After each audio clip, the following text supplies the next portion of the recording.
Hi friends, welcome back to my channel. Those that are new, welcome. My name is Shay, and on my YouTube channel I just share about my life, and I'm really glad you're here. Today's video I am talking all things reading, all things books, and I'm really excited about it. This last year has been the first year that I've really gotten into reading. I am diagnosed with attention deficit disorder, or ADD, which means that I have a really difficult time focusing on things for a prolonged period of time, which translated to reading. I do take medication and that has helped me a lot, but really I've been on my medication now for almost 5 years, but really just in this last year I've gotten into reading. I thought it would be fun just to share some of the books that I've read and give reviews on them today, and then share some of the ones I'm currently reading and what I'm hoping to read in this upcoming year. I also want this to be like an encouragement, because I always thought that I just wasn't good at reading. I thought that it was just something that other people enjoyed to do and that I just would never enjoy it. But I have realized that I associated reading to going to school. I have my master's degree in psychology, and so to get that I've had to do a lot of reading of textbooks and papers, and it honestly just took all of the fun out of reading. So realizing that, wait a second, I can read things that aren't textbooks. And I know it's like, well, yeah, duh, obviously you can, but I think just being in that mindset of going to school, only reading kind of boring things, made me think that I don't like reading, when in reality I was just burnt out on reading textbooks. And not just textbooks, but also like self-help books. I think that was another realization of, for me, it is not healthy to be reading self-help books like 24/7. If I wasn't reading a book to better myself or improve as a human, then there was no value in reading. And it's like, no wonder I was so burnt out and I didn't think I enjoyed reading. When you're reading self-help book after self-help book, there's so much thinking that goes into that, and emotional processing, that, yeah, I just needed a break from that. So what I found for myself with having ADD, I like to have different books going at the same time. I tend to have like a primary book where I spend most of my time,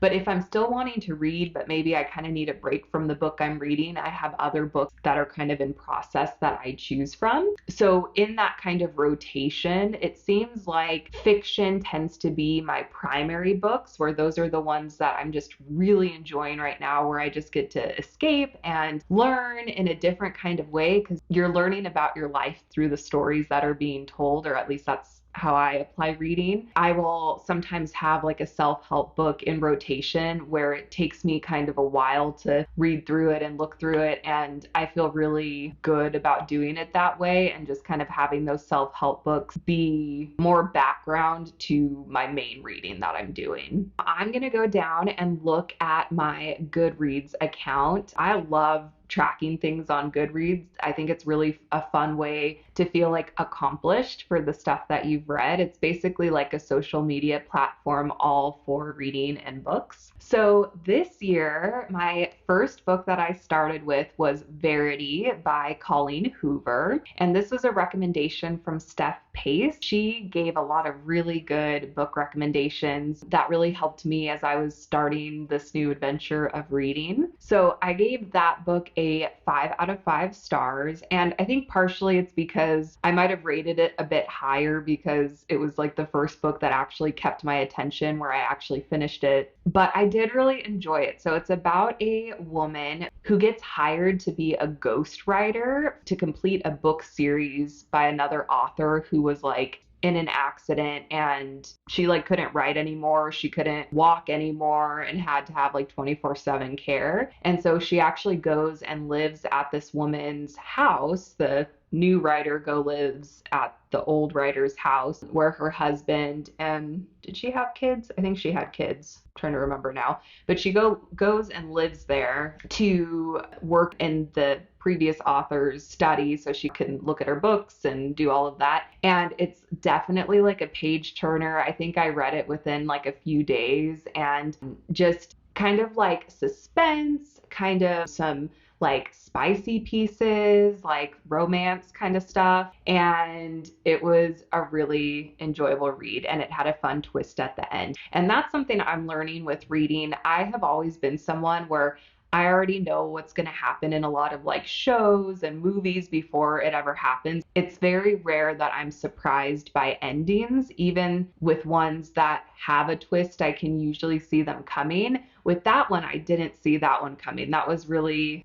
interesting. I really, really enjoyed it. So again, a fun, easy read, kept my attention the whole time, really fun. The other book that I read this year was The Seven Husbands of Evelyn Hugo. I loved this book. I also gave it a 5-star review. I think one of the things that I enjoyed the most about this book was all of the Los Angeles references. So I grew up in Los Angeles, and it was just really fun reading about different aspects of that. What this book is about, this is about another writer. It's kind of funny. My first 2 books had like writers in it. And so she's a writer for a magazine, and then she gets asked to write a biography for a really famous celebrity starlight who is like in her older years.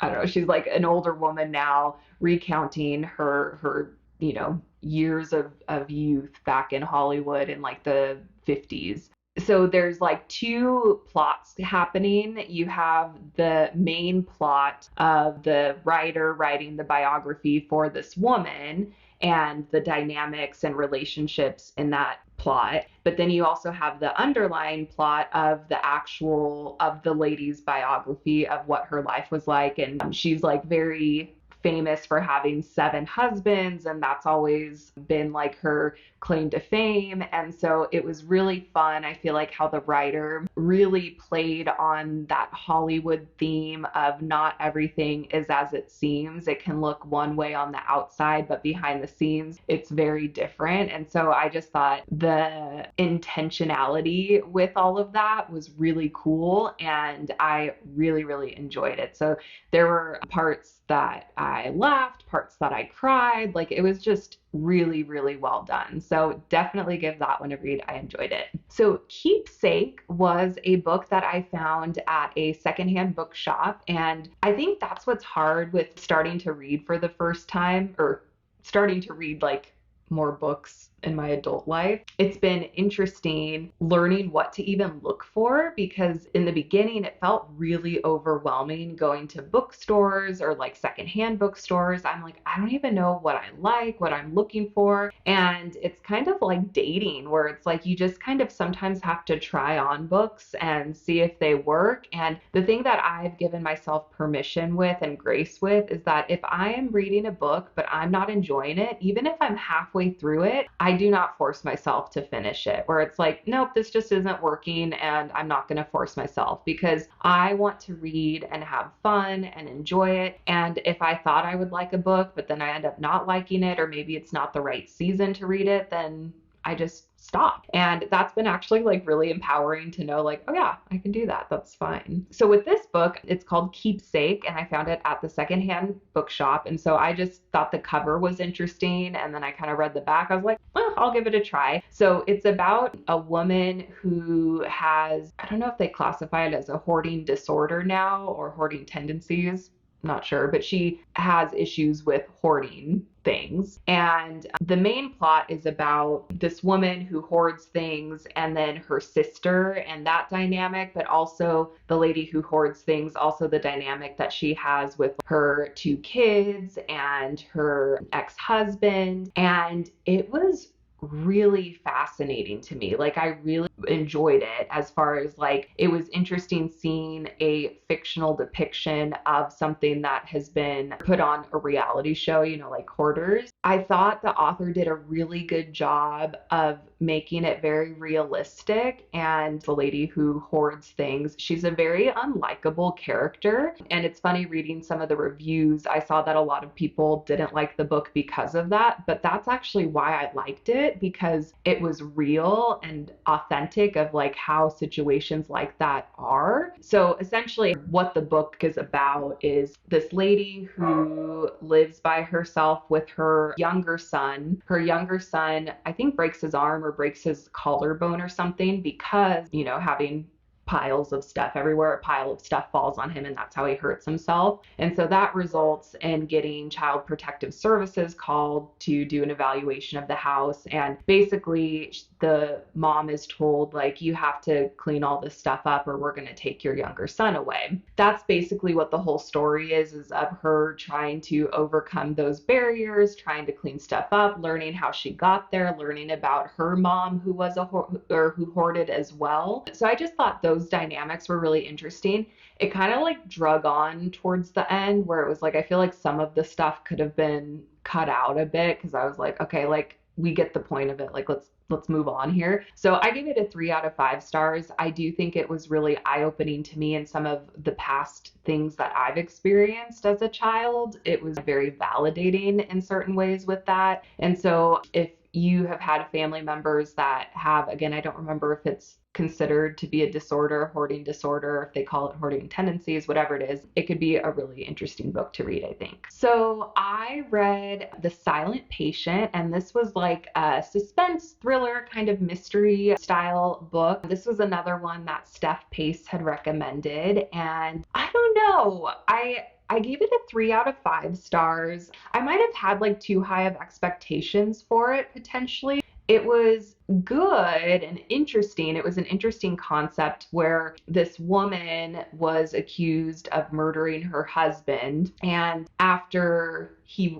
was murdered, she just went silent, where she did not say a word for like years and years and years on trial. And so they ended up putting her in a mental hospital. That's kind of the overarching story of, or kind of the background of it. This psychiatrist comes along and has been kind of following her story and feels like he can help her. And so he attempts to help her. And so you have kind of the storyline of their dynamic happening, but then it's more focused on the psychiatrist and his character and dynamics with other people. I don't know if I'm just bitter because I ended up guessing the twist at the end. It wasn't that surprising to me, and I kind of saw it coming for a while. But that was another one where it just felt kind of like hard to get through. Like it got to a point of like, okay, I get what you're doing here. I get it. Like, let's just move on.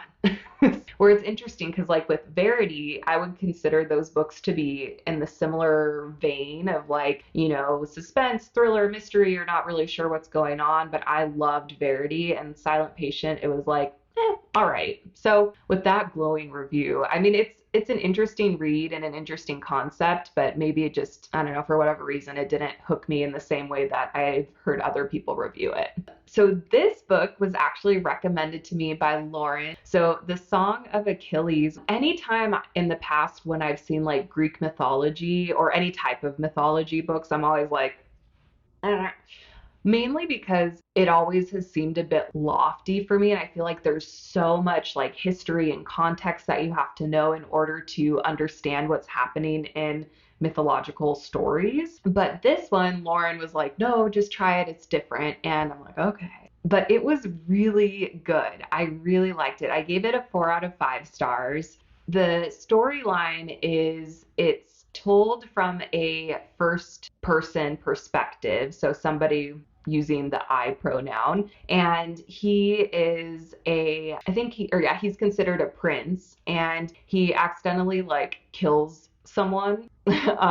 Sounds weird how I said it, but so he gets exiled from his land to this other land to go live, and that's where he meets Achilles, who's a prince there, and they become friends and live a lot of life together. And it's just, I don't want to give away too much because it is a really interesting story. What I found really interesting about it and what I enjoyed most about it was they did a really good job of bringing in mythological creatures, but it was in a way where I understood it, where I don't know a lot of mythology or like Greek mythology, but it didn't matter in this book. And so I feel like it can be enjoyable for those if you are like a Greek mythology nerd and you know like everything there is to know about it, you'd probably get a different set of enjoyment from this book. But if you're like me, who I'm like, I don't really know anything about it, you'll still get enjoyment out of it and you don't need to know all of it to enjoy the storyline. The other thing I really enjoyed about it is it was really interesting reading a story about war. Like there's a lot of vivid depictions of what war was like back then. And I think the only exposure I've really had to that is just like what I've read in history class. And I feel like it's not, at least the school I went to, it wasn't super descriptive of like really what these people go through in times of war. And I just found that piece to be really interesting of like just how individual people handle going to war, what communities do, how it changes where it's like there could be a reason for going to war and then it's like years go by and it's like, wait, why are we even here fighting? And anyway, I'm not sure if that's making sense, but I'm surprised that I found that part really interesting because I'm the first person to be like, I do not like war movies or like anything that has war in it is just like not really my thing. But reading about it was really fascinating. There's a love story in it that is so cool. I think that's the only reason I didn't give it a 5-star review. I would have loved more of that love story piece. Again, the war piece was really interesting,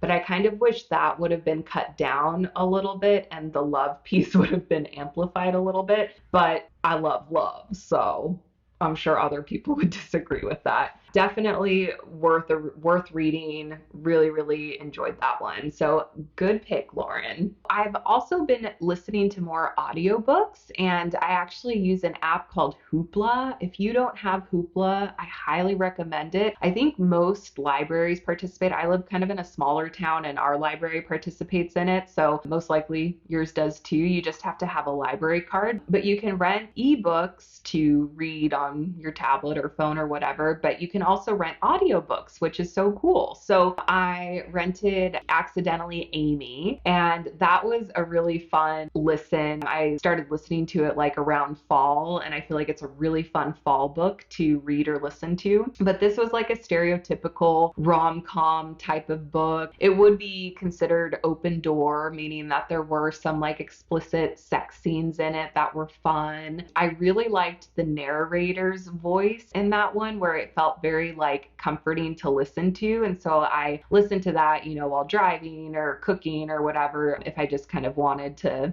listen to a story, and it was really fun. It's basically about a girl. It's like, again, very predictable, very rom-com, but she is starting a new job and it starts with her being in Starbucks and it's taking them forever to make her pumpkin spice latte. Classic. But then the barista calls out a pumpkin spice latte for Amy, and her name isn't Amy, her name is Isabel. So she's like debating, oh, like I'm gonna be late for my new job, you know, but I really want my pumpkin spice latte, and this Amy girl hasn't gotten it, so I'm gonna get it. So she ends up taking Amy's drink and then of course spills it all over this hunky guy, and they have this like perfect meet cute, and it's like, you know, anyway. And so then there's this like mix up where it's like he thought her name was Amy because that was the cup she used. Well, I won't give much more away than that. I'll just stop there. It's cute, you know, like it's again very predictable, but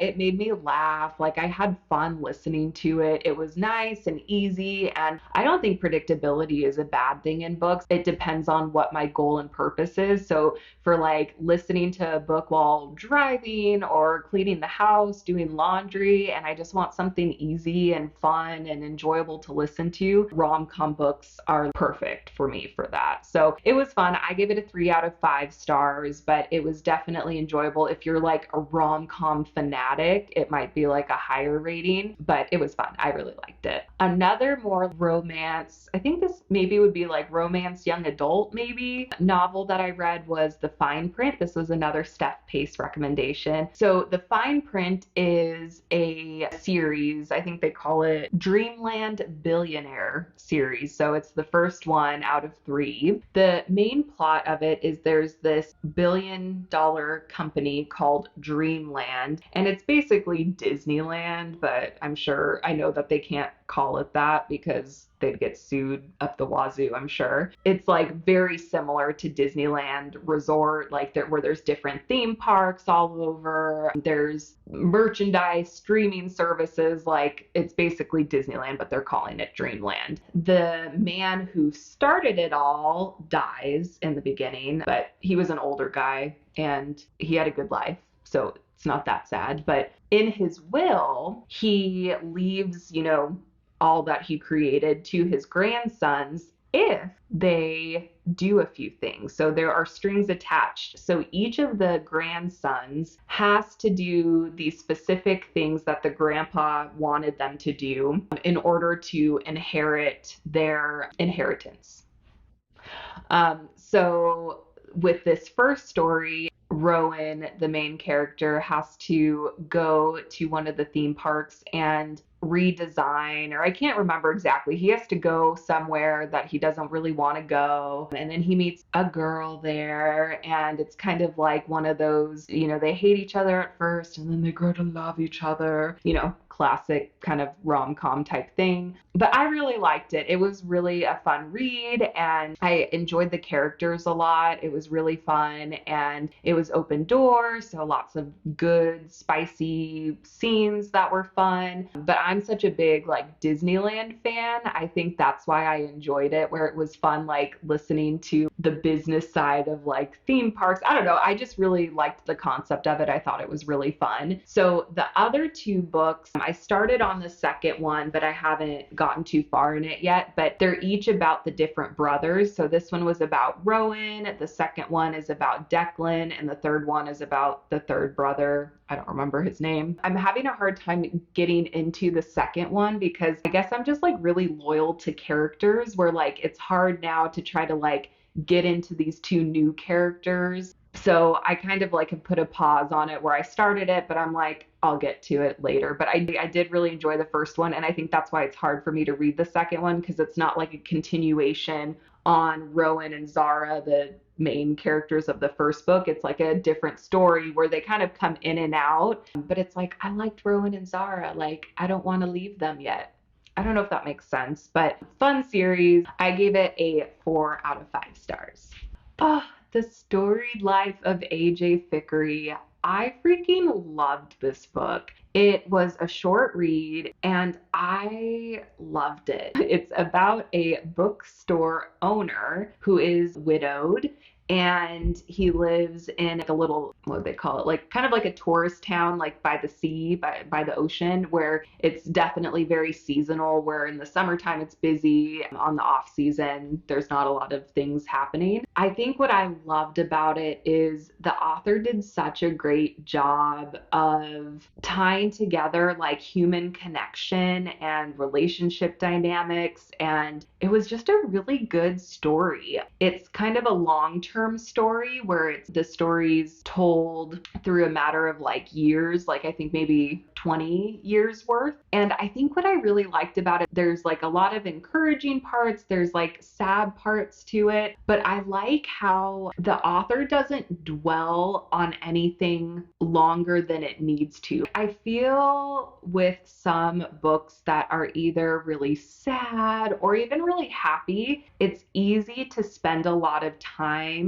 on those situations and kind of drag it out. This is the first book I've read where it wasn't like that, and I really enjoyed that. Something would happen and then it would be on to the next thing. And even if it was kind of surprising and shocking, it wasn't dwelled on. So I don't know if that makes a lot of sense, but it's just like a really heartwarming story, and I really liked it. And they had a movie adaptation come out in 2022, I think. I would definitely read the book before watching the movie. The movie was really close to the book, but there's just a lot of pieces, obviously, that you can't portray in a movie that you can in a book. So I would recommend reading the book, but I thought they nailed the characters on it. They're very fitting of who I pictured as I was reading this book. But yeah, I gave this a 5 out of 5 stars. I really, really liked it. Oh my goodness. I loved The Lost Bookshop. I gave this one a 5 out of 5 stars. This one was super fun. It was more magical realism where everything in the world was as we know it, except there's magical components and pieces kind of weaved in. You basically have three main characters, and they're each telling their perspective from first person. So that's the only criticism I have about it is I would kind of get confused on whose storyline was what. So the two characters were in modern day, and it was a woman and a man, and they're telling their pieces of their story. But then the third character is somebody that's from, I think it was it from the 1950s that her perspective is coming from? I think it was like the 1950s. So you have like three different storylines going on at the same time, but then they all weave together. But that was my only criticism, is that like sometimes I would get a little confused on like, wait, who was that happening to? Like, who did that belong to? And so that was the only part that was a little confusing to me, but I still really love this book. Essentially, you have the main plot is a man who is looking for a lost bookshop where he is a literary, I can't remember what his title is, but he basically looks for like lost manuscripts and things that weren't published. And he went to this bookshop and then was trying to go back and couldn't find it. And then the other main character, Martha, I can't remember his name. Henry? Is his name Henry? I think so. Martha just got out of an abusive relationship with her husband and fled over to a new city. And I believe this is in Dublin that this is taking place. And she's working for an older woman as being a housekeeper, basically. And so Henry and Martha end up meeting, and they kind of have their storylines happening. But then in addition, you have Opaline, who is the third character, and she is telling her story from like the 1950s that happened. And her story was she was going to have to get, she was like part of a wealthy family. She was going to have to get married, but she didn't want to get married. So she fled to Paris, met people there. Then she had to flee again and ended up taking over a bookshop. And I thought it was really well done in just showing like the difficulties of what that would be like to be a single woman in the 1950s trying to make a way for herself. Her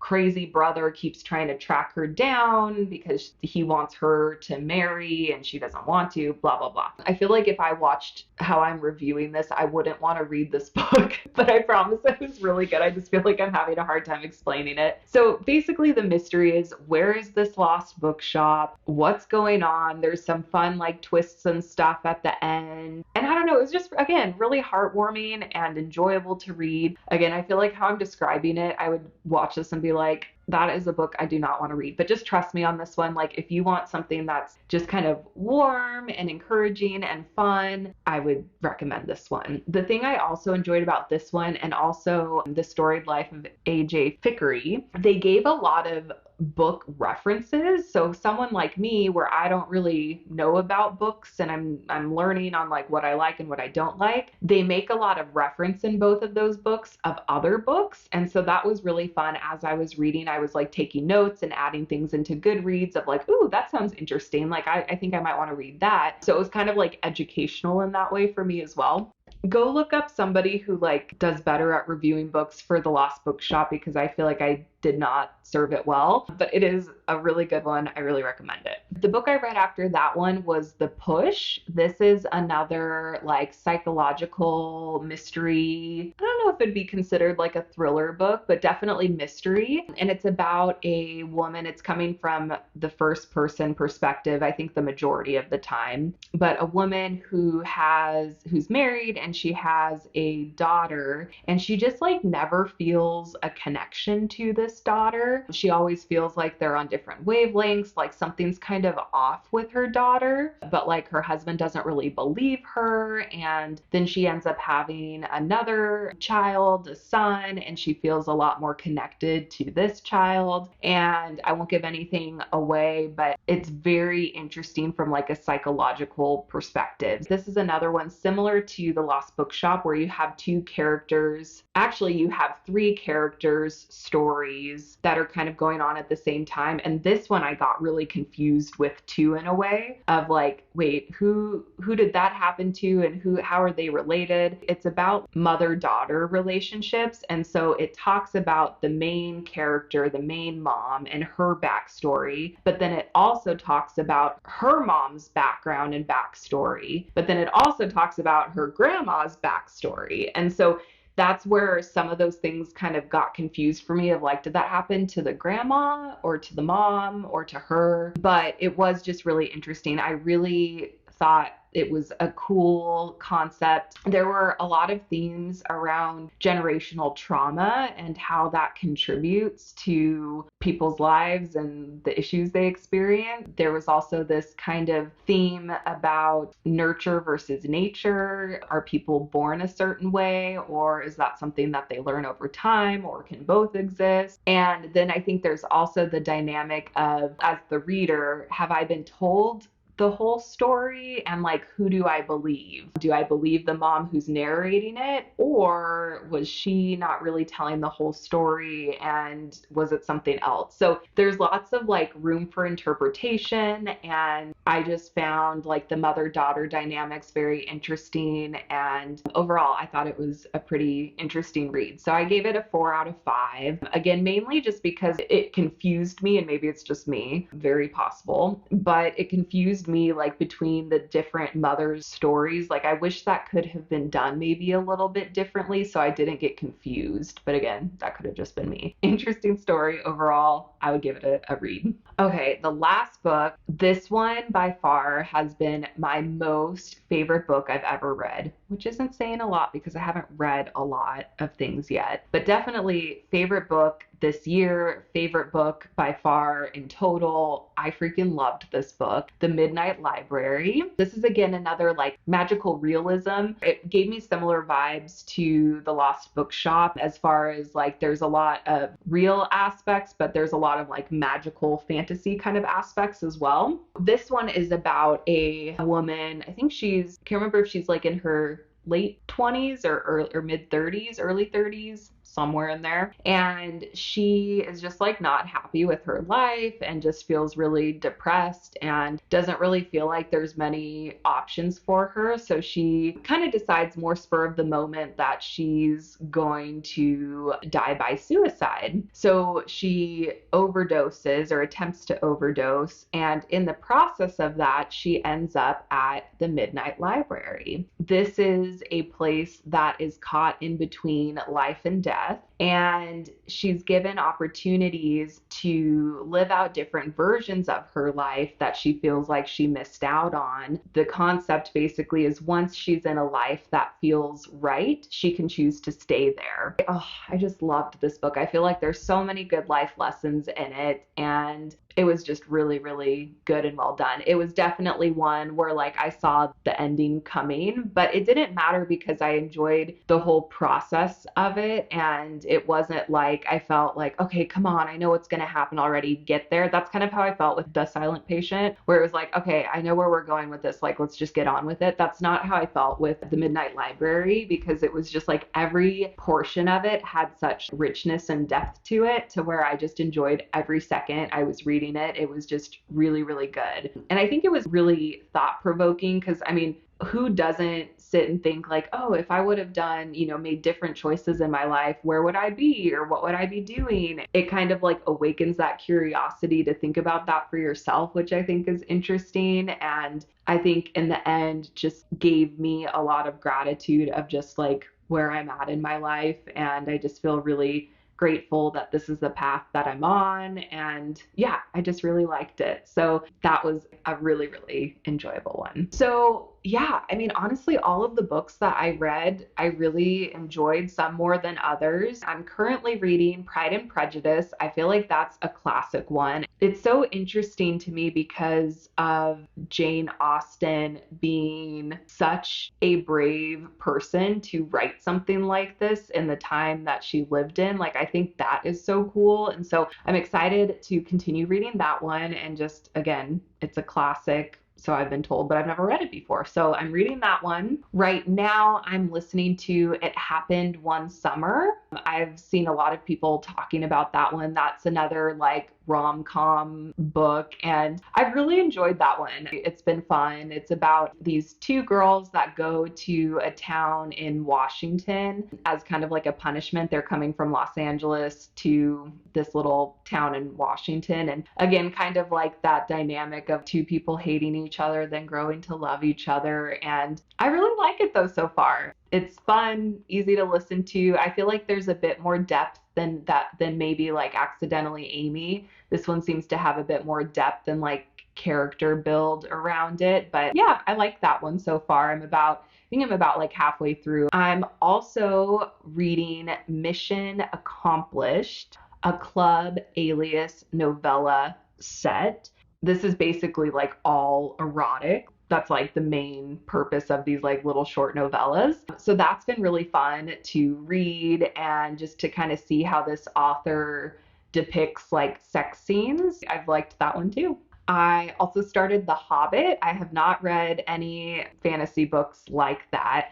And I've really enjoyed it so far, where I feel like the tone of the author is very childlike and playful, and it's been fun to read so far. So that one I haven't gotten into as much yet, just because I think I'm kind of like earlier on. I think as I read more, I'll get into it a bit more. But yeah, I'm excited to continue with that one. The other book that I've been reading, which I'm considering like my main squeeze book right now, is A Court of Thorns and Roses. And I've had so many people recommend this book, and I was kind of like resistant, like, man, like, I don't know, like it seems like very fantasy. And I don't know, I think I was just a little resistant because like so many people have been hyping it up. But finally, I'm like, okay, like I'll give it a try. And I really do like it. I'm like 70% done with this first book, and it's a 5-book series. And it's definitely giving me Twilight vibes, but it's written better. It's more adult friendly, I guess. It's not so tweeny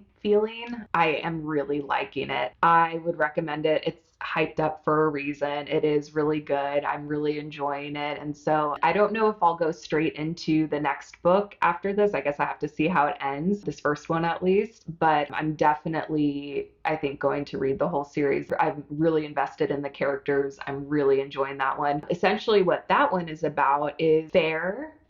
I don't know if I'm saying her name right. I say it like Fair. I don't know if that's right, but she's the main character, and she kills a wolf and then gets in big trouble for it because she wasn't supposed to. So it's essentially like two different worlds. Oh gosh, I'm like really bad at explaining fantasy books. I'm just realizing. So you have like the mortals and the humans, and Fair is a human mortal. And then you have more of the magic fairy realm. They're at odds with each other, and so they have a wall dividing like the humans from the fairies. But I don't know if that's like a term that's used, like fairy, like they're not like fairy Tinkerbell.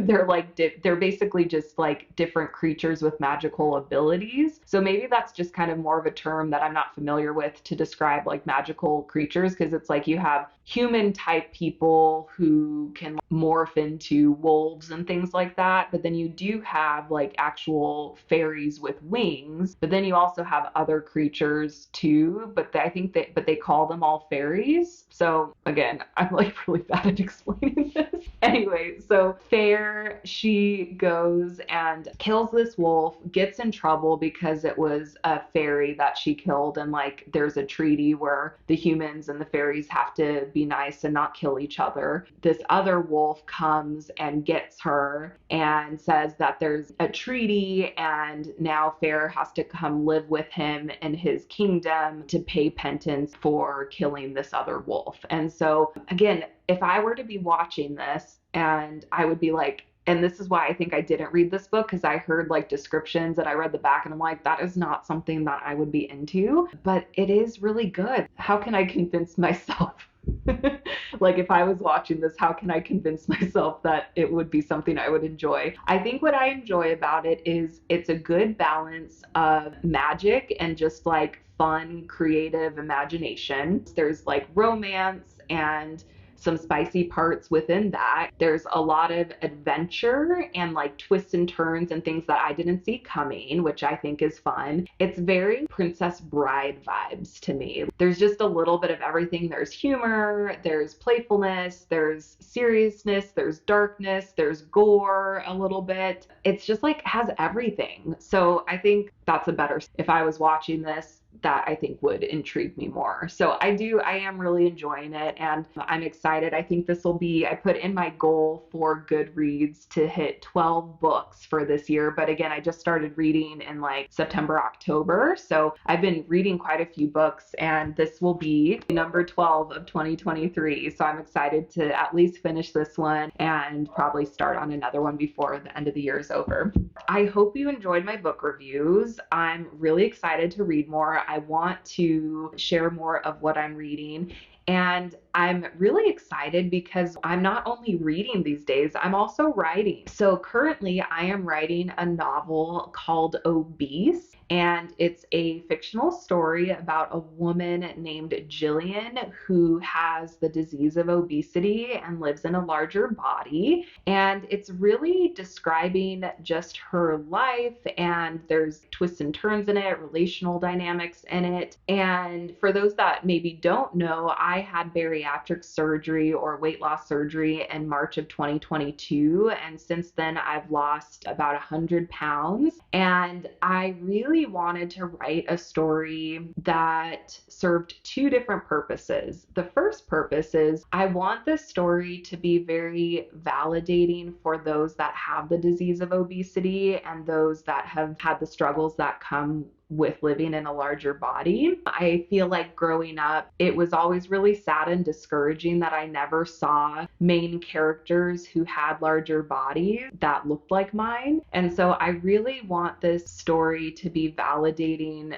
for people who have larger bodies and some of the struggles that come with that people who don't have larger bodies don't really understand. And the second purpose is I really want this to be illuminating and eye-opening for people who don't have the disease of obesity, who haven't struggled with that, to know what it can be like for some of us that have that disease. And it's really easy to be on the outside and look at somebody who has the disease of obesity and go, oh wow, they're just lazy. If they would just eat less and exercise more, they would be healthy. Or, it's their fault that got them there in the first place. And so I don't feel bad for them. Like, that's a lot of what people who have the disease of obesity experience and face, is a lot of judgment and bias in that way. And for me, what was really helpful and eye-opening is learning that having obesity is a disease. It's not because I am just a lazy person who's uneducated, and if I would have just eaten less and worked out more, then it would have gone away. That's not how the disease of obesity works. And so